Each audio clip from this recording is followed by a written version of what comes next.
অনেকেই হয়তো আশ্চর্য হচ্ছেন যে আসলে কি ভাই ঘটনা সত্য নাকি আপনার গুজব ছাড়া। ঘটনা শতভাগ সত্য। শেখ হাসিনা সরকার উৎখাতের পেছনে মার্কিন যুক্তরাষ্ট্রের যে ডিপ স্টেটের কি পরিমাণ ভূমিকা ছিল, এমনকি আওয়ামী লীগ সরকারের 3 জন বাঘা বাঘা মন্ত্রী শেখ হাসিনার খুব কাছের লোক, যাদের উপর তিনি ভরসা করে চলতেন, তারা কিভাবে সরকারের বিরুদ্ধে নিজেদের অবস্থান নিয়েছে, মানুষকে খেপিয়েছে। ভারতের করা একটা রিপোর্টে নিশ্চয়ই আপনারা দেখেছেন। সো কোনো কিছু কিন্তু হালকা নেওয়ার সুযোগ নাই। ক্ষমতা থেকে সরে যাওয়ার পর বা ক্ষমতা হারানোর পর আওয়ামী লীগ কি চুপচাপ বসে আছে? অবশ্যই না।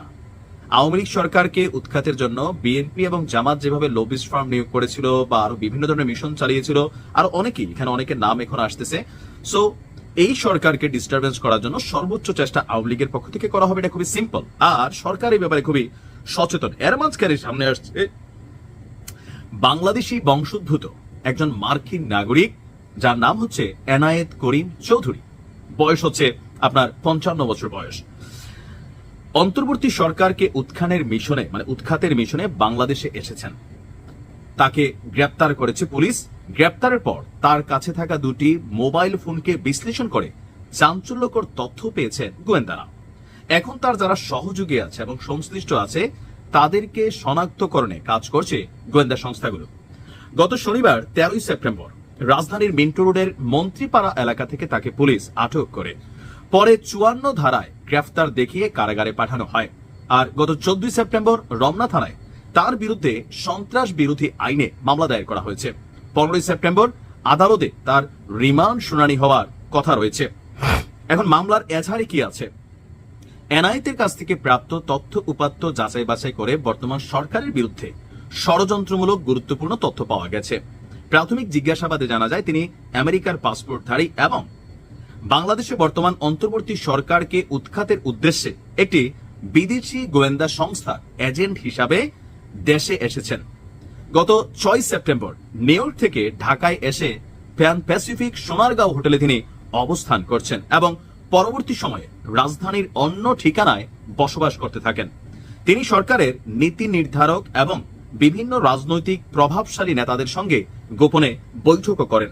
এছাড়া উল্লেখ আছে তিনি বর্তমান সরকার পরিবর্তন করে নতুন জাতীয় সরকার বা তত্ত্বাবধায়ক সরকার গঠনের পরিকল্পনা নিয়ে কাজ করছিলেন এবং সরকারি ও বেসরকারি উচ্চ পর্যায়ের ব্যক্তি, রাজনৈতিক নেতাদের সঙ্গে কথাবার্তা বলে তথ্যপাত্র যা পাইতেন তা বিদেশি গোয়েন্দা সংস্থাদের কাছে পাচার করতেন।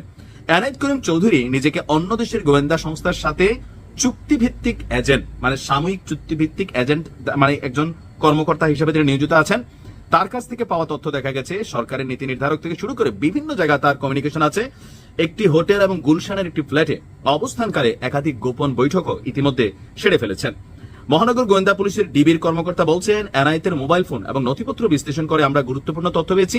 তদন্তের স্বার্থে প্রকাশ করা হচ্ছে না, আর রিমান্ডে নিয়ে আরো জিজ্ঞাসাবাদ করা হবে এবং তার ফোন থেকে পাওয়া প্রাপ্ত তথ্য, ব্যক্তিরা যাদের নাম ঠিকানা বিভিন্ন আছে, তো তাদেরকেও খোঁজা হবে। এনায়েত করিমের বক্তব্য, যেটা গোয়েন্দারা বলছে যে পুলিশের কাছে দেওয়া তার বক্তব্য, বর্তমান অন্তর্বর্তী সরকার দুর্বল অবস্থায় আছে, সেনাবাহিনীর সাথে তাদের দূরত্ব তৈরি হয়েছে। তো তিনি নতুন একটি জাতীয় সরকার বা তত্ত্বাবধায়ক সরকার গঠনের জন্য কাজ করছিলেন।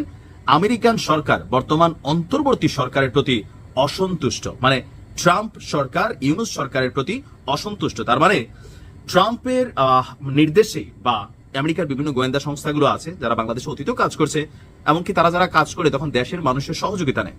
তো তার কি ট্রাম্পের নির্দেশে এই সরকার উৎখাতের পরিচালনা আমেরিকার সরকার যে এখন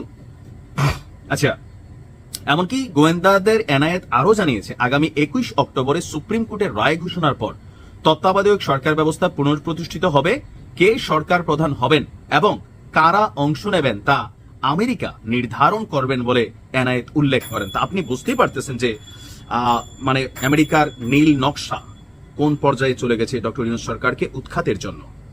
এখন এনায়েতের বক্তব্য সত্য হতে পারে, মিথ্যা হতে পারে, বাট আমরা গণমাধ্যমে যা পাইলাম খুবই ভয়ঙ্কর। ভালো থাকুন, সাবধানে থাকুন।